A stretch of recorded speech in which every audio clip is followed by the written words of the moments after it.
पुस्तक शेमुषी यानी कक्षा 9वीं की संस्कृत की पुस्तक से 10वां पाठ जटायुः शौर्यम यानी जटायु की शूरवीरता। तो ये पाठ जो है वाल्मीकि रामायण से लिया गया है। आज हम इसके एक एक श्लोक को समझ लेते हैं। इसमें टोटल 9 श्लोक, टोटल 11 श्लोक दिए गए। 11 श्लोकों के अर्थ देखते हैं। सबसे पहले पाठ बताया था वाल्मीकि रामायण के अरण्य कांड से लिया गया है, जिसमें जटायु और रावण के युद्ध का वर्णन है। ये उस समय है जब माँ सीता का हरण करके रावण जो है उन्हें पुष्पक विमान से पंचवटी वन से लेकर लंका की ओर ले जा रहा था। मार्ग में शूरवीर जटायु उससे मिलते हैं और माँ सीता की रक्षा के लिए वे रावण पर प्रहार करते हैं। रावण से उनका युद्ध होता है और जटायु की शूरवीरता यहाँ पर दिखाई गई है। अंत में रावण उनके परों को काट देता है और जटायु की मृत्यु हो जाती है। तो ये पाठ इस प्रकार से यहाँ पर दिया गया है। अब इसका पहला श्लोक देखिए, लिखा है सा तदा करुणा वाचो विलपन्ति सुदुखिता वनस्पति गतम गृध्रम ददर्शायत लोचना। इसका अर्थ है कि अत्यंत दुखी करुणामयी वाणी से विलाप करती हुई बड़ी बड़ी आंखों वाली सीता ने वृक्ष पर बैठे हुए गिद्धराज जटायु को देखा। यानी वनस्पति गतम पेड़ पर बैठे हुए गृध्रम गिद्धराज ददर्शायत लोचना अपने दुख भरे नैनों से उनको देखा। दूसरा श्लोक है जटायु पश्य मामार्या ह्रियमाणा मनाथवत अनेन राक्षसेन्द्रेण करुणम पाप कर्मणा।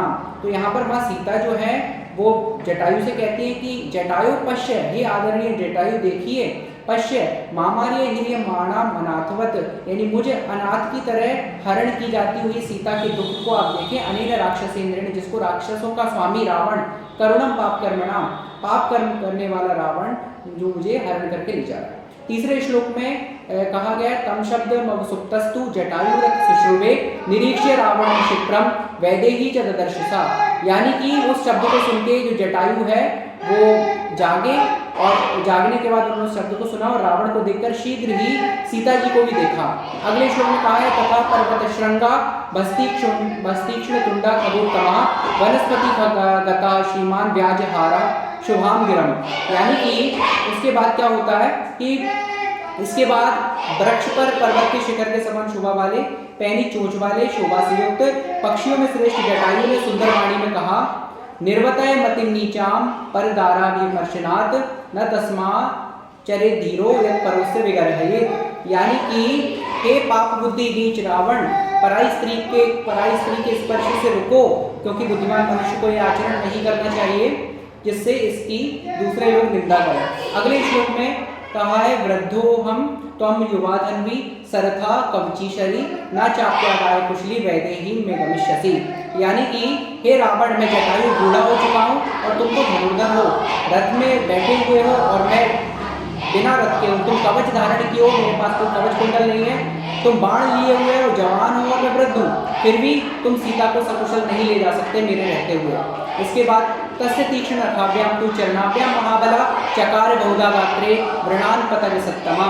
यानी कि उनके जटायु के तीखे नाखूनों की धार से रावण के शरीर में बहुत सारे घाव हो जाते हैं।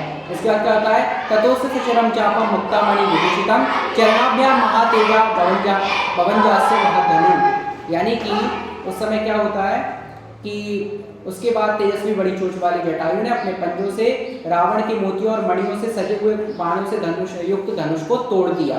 इसके बाद क्या होता है संपरिष्वज्य वैदेही वामेनांकिन रावणा तलेना विजगानाशु जटायु क्रोध मूर्छिता।